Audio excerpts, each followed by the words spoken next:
Hello school leaders, मैं वंदना सक्सेना इस video में आपके साथ शेयर करूंगी कुछ ऐसे तरीके जिससे कि योग को स्कूल करिकुलम में जोड़ा जा सकता है। हाउ टू एम्बेड योग practices in the school curriculum. आप में से जो लोग मेरे इस चैनल के सब्सक्राइबर्स हैं, थैंक यू वेरी मच। 6 महीने पहले मेरा वीडियो था the power of yoga and that was my own journey of being connected with योग। जिन लोगों ने ये वीडियो नहीं देखा है उसको जरूर देखिए, क्योंकि इस वीडियो में मैं आपके साथ वो कहानी शेयर करने वाली हूँ जिससे कि मैंने खुद ब खुद पहले योग से जुड़कर सोचा कि क्यों ना मैं ये अपने स्कूल के बच्चों तक भी इसको लेके जाऊं। तो सबसे पहला कदम जो हमने लिया योग को स्कूल के बच्चों के साथ जोड़ने का, वो था एक सर्टिफाइड योग टीचर को स्कूल में अपॉइंट करना। दूसरी बात, योग टीचर ने हमें गाइड किया कि 8.5 साल के बच्चों के लिए से बड़े बच्चों के लिए योग प्रैक्टिसेस फायदेमंद होती हैं। तो हमने इंट्रोड्यूस की एक रेगुलर वीकली क्लास 4 से लेकर बड़ी क्लासों तक, जिसमें कि बच्चे सिर्फ एक क्लास के लिए योग की प्रैक्टिसेस को सीखते थे। योग टीचर के साथ साथ क्लास टीचर भी उस क्लास में ऑब्जर्व करती थी, अपनी इंटरेस्ट और एप्टीट्यूड के मुताबिक बच्चों के साथ प्रैक्टिस भी करने लगी। इस रेगुलर वीकली क्लास में हमने बच्चों को स्पेसिफिक आसन, प्राणायाम सिखाए। फिर वहां से हम गए कुछ बच्चों की प्रॉब्लम्स को सॉल्व करने तक आगे बढ़े। तो हमने रेस्पिरेटरी एलर्जीज को टैकल करने के लिए जल नीति की प्रैक्टिस उनको सिखा दी। Healthy eating, food habits, eating fresh food, इसको भी योग करते करते हमारे योग इंस्ट्रक्टर ने बातों ही बातों में बच्चों को काउंसिल किया और उसकी समझ बच्चों को दी। एडोलेसेंस की क्लास लेते लेते एंगर इश्यूज बहुत बढ़ रहे थे क्लास में। तो एंगर मैनेजमेंट के लिए simple practice like hammering exercise होती है जो योग में, उसका प्रयोग किया गया। अब डेली क्लास, तो एक क्लासरूम मैनेजमेंट की बहुत सारी प्रॉब्लम्स एक रेगुलर टीचर को फेस करनी पड़ती हैं। तो अब हमारा एक्सपेरिमेंट एक वीकली योगा क्लास से using of yoga to a daily class तक पहुंचने लगा। उसके लिए हमने एक योग के एक्सपर्ट को बुलाया। उन्होंने बहुत सारी मुद्राएं, प्राणायाम और कुछ एक सिंपल बॉडी पोस्चर्स के बारे में हमें अवेयरनेस दी, जिससे कि बच्चों के माइंड को एक बेटर तरीके से मैनेज किया जा सकता था। इन प्रैक्टिसेस को क्लास टीचर्स ने क्लास में इस्तेमाल करना शुरू कर दिया। और एक बहुत ही इफेक्टिव टेक्निक होता है for better classroom management through the use of योग इज एक चैंटिंग, या जिसे कहते हैं एक हमिंग साउंड की शुरुआत कर दी जाए। जैसे कि आप एंटर कीजिए, ग्रीट कीजिए और हम हम हम हम, इस तरह की हमिंग साउंड को जब सारी क्लास इकट्ठे बैठ के कहेगी तो शुरू में तो अलग अलग आवाजें आती हैं, लेकिन in a short span of 30 to 40 seconds only we find कि वो एक सारी आवाज इकट्ठी सिंक्रोनाइज हो जाती है। और सिंक्रोनाइज आवाज यानी कि एनर्जीज हारमोनियस हो गई हैं।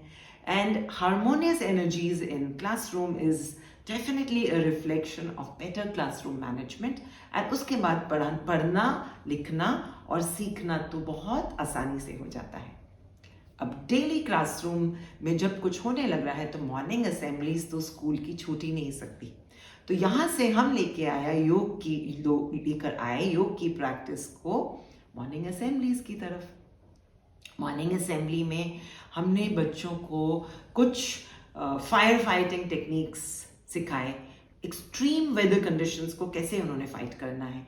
बहुत ज़्यादा गर्मी में हमने ऑब्जर्व किया था कि बच्चे अक्सर धूप में खड़े खड़े फेंट हो जाते थे। तो योग टीचर ने उनकी सेशंस में, ग्रुप असेंबली सेशन में उनको सिखाया किस तरह जूतों के अंदर ही अपनी टोज को फ्लेक्स करने से एक वो गिडीनेस से बच्चे हट सकते हैं और उनकी फेंटिंग रुक सकती है। शीतली प्राणायाम की बात की गई, जिससे कि इनर बॉडी टेम्परेचर बच्चों का रेगुलेट हो जाता है और दिन की शुरुआत बहुत अच्छे से होती है, दिन भर गर्मी कम लगती है। फिर आई बहुत ज्यादा ठंड। उस दौरान योग टीचर ने उन्हें डीप इनहेलेशन एंड एक्सहेलेशन की प्रैक्टिस करवाई, again to harmonise the body temperature within, so that outside cold did not affect the children. फिर वहां से मॉर्निंग असेंबलीज में बच्चों को एक ग्रुप में सूर्य नमस्कार की प्रैक्टिस भी हमारे योग टीचर ने कंडक्ट की, after children had learn the practice of Surya namaskar through the regular class which happened once a week. अब केम कोविड के समय बहुत बड़ा एक चैलेंज हमारे सामने आया था, जब बच्चे घर से लौटे करीबन 2 साल बाद। It was very difficult for us to contain them and we just found कि वो हंसते भी नहीं थे, एक तो चेहरे पे मास्क लगा के घूमना पड़ता था। सो एवरीबडी वाज इन अ वे देखा जाए तो कुछ एक ह्यूमन कनेक्शन का, ट्रस्ट का सवाल उठ गया था, और अंदरूनी एक मानसिक स्थिति जो है वो कुछ बढ़िया नहीं लग रही थी। तो शुरू की हमने गाइडेड विजुअलाइजेशन प्रैक्टिस, जो कि हमारे योग टीचर ने पहले सब टीचर्स को प्रैक्टिस करवाई, और धीरे धीरे सबने अपनी एक स्क्रिप्ट बिल्ड की, और ये गाइडेड विजुअलाइजेशन प्रैक्टिस हमने मॉर्निंग असेंबलीज में कंडक्ट करनी शुरू कर दी, और ये कहलाया गया हमारा mindfulness hour in the morning. Mindfulness या गाइडेड विजुअलाइजेशन के सेशन के टाइम एक चीज का ध्यान रखना पड़ता है कि कुछ बच्चे आंखें बंद करना नहीं पसंद करते, तो उनको हमने कभी भी फोर्स नहीं किया। अगर वो अपनी आंखें खोल के प्रैक्टिस करना चाहते हैं या नहीं भी करना चाहते, एक ग्रुप में 2 या 4 बच्चे ऐसे हो सकते हैं, तो हमने उनको कभी भी फोर्स नहीं किया। अब मॉर्निंग असेंबली से जहां पर हमारे बच्चे और टीचर्स योग से जुड़ते हुए नजर आने लगे, तो हमने सोचा कि पेरेंट्स को भी क्यों हम पीछे छोड़ दें, क्योंकि एक स्कूल कम्युनिटी ऐसी होती है, किसी भी एक न्यू इनिशिएटिव से सारे स्टेक होल्डर्स को जब तक नहीं जोड़ लेती, तब तक वो इनिशिएटिव हमारा मानना है कि पूरा नहीं पड़ता। तो आया ओपन डे, जिसमें हमने पेरेंट्स को इनवाइट किया हमारी अपनी नई स्कूल बिल्डिंग दिखाने के लिए।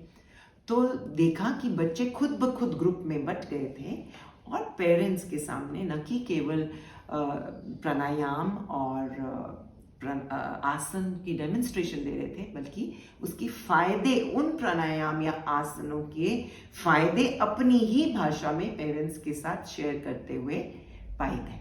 तो यहाँ से हमारी योग की आवाज पहुंच गई पेरेंट्स तक। अब एक और इनिशिएटिव जो हमारे स्कूल में बहुत रेगुलरली चलता है, हम ध्यान देते हैं कि अपनी टीचिंग लर्निंग प्रैक्टिस को समय से समय तक रिफाइन करते रहें, इम्प्रूव करते रहें, ताकि कोई भी बच्चा हमारे पढ़ाने के तरीके से दूर ना रह जाए। हमारी आवाज़ हर तक पहुंचनी चाहिए। तो काउंसलिंग सेल के साथ मिलके योग डिपार्टमेंट ने कुछ मेथड्स इवॉल्व किए, और बच्चों को बताए बिना, जो बच्चे हाइपर एक्टिव पाए जाते हैं, वो नहीं बैठ पाते, उन्हें बहुत मुश्किल होती है, कठिनाई होती है, तो कुछ स्पेसिफिक आसन और प्राणायाम उनके साथ प्रैक्टिस किए जाते हैं, और उनसे हमारा ऑब्जेक्टिव है कि उनकी physical, mental and emotional energy को हार्मोनाइज और बैलेंस किया जा सके।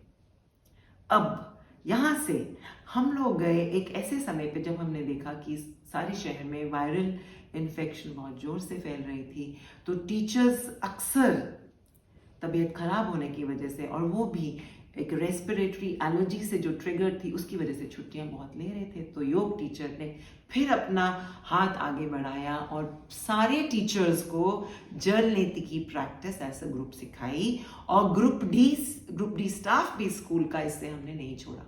हम सब ने इकट्ठे मिलकर जल नीति की प्रैक्टिस को सीखा, और हम में से कुछ लोग इसको अभी भी प्रैक्टिस करते हैं घर पे, और इसके फायदे तो खुद ब खुद हमारे सामने निकल कर आ ही जाते हैं। और अब है आखिरी तरीका, और बच्चों का फेवरेट, पेरेंट्स का फेवरेट, और मेरा भी फेवरेट, वो है एनुअल डिस्प्लेज योग के, जिसमें जो बच्चों का, जिनका टैलेंट बहुत अच्छा होता है और जो बच्चे खुद परफॉर्म करना चाहते हैं, उनको हम लेवल अप करते हैं, उनकी एस्पिरेशन बढ़ा देते हैं। It's a chance for the school to showcase the talent of students for the community outside. इसकी प्रैक्टिस होती है नॉर्मल स्कूल टाइम टेबल के बाहर, और उसमें फॉर्मेशंस म्यूजिक के साथ सिंक्रोनाइज किए जाते हैं और बच्चे इसमें एक बहुत सेंस ऑफ प्राइड फील करते हैं जिसमें अपनी योग की एक्सपर्टीज को वो स्टेज पर उभार कर ला सकें और यही से टैलेंट हमें नज़र आता है। कल हो सकता है कोई ना कोई बच्चा इस स्किल को अपने एक वोकेशन या प्रोफेशन में कन्वर्ट करना चाहे या फिर केवल एक अपनी योगा की एक्सपर्टीज को एक नेक्स्ट लेवल तक ले जाने का अपॉर्चुनिटी उन सब बच्चों को मिलती है। तो अपने पर्सनल जर्नी और अपनी पर्सनल कहानी जहाँ की मैंने पहले खुद योग से जुड़कर अपनी सारी स्कूल की कम्युनिटी को अपने सर्टिफाइड योग टीचर के साथ मिलकर जोड़ दिया, मैं इनकरेज करूँगी हम में से सभी लोग जो हमारी भारतीय सभ्यता की एक निशानी है योग का ज्ञान, हम स्कूल्स तक पहुँचाएं, न कि केवल भारत देश में बस सारी दुनिया में योग की आवाज़ को लेकर जाएं।